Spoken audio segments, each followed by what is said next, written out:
মিক্সিত কেইটামান বগা সৰিয়হ, কেঁচা জলকীয়া, নহৰু, আদা পিচি লওঁ। তেলত হালধি দি লওঁ। বিলাহীৰ পেষ্টটো দি দিম। জোখমতে নিমখ দি লওঁ। বিলাহীৰ কেঁচা গোন্ধটো যোৱাৰ পাছত এতিয়া পিচি ৰখা আলু দি দিম। তাৰ পাছত সৰিয়হৰ পেষ্টটোও দি দিম। এতিয়া অলপ পানী দি অলপ সময় সিজিবলৈ দিম।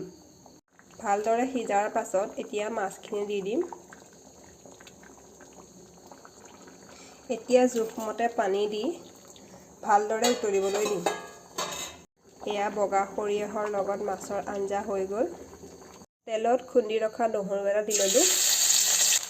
কাটি ৰখা দহি কচুখিনি দি দিম। কেঁচা জলকীয়াও দি দিম। জোখমতে হালধি, নিমখ দি লওঁ। ভালদৰে লৰাই লৈ সিজিবলৈ দিম।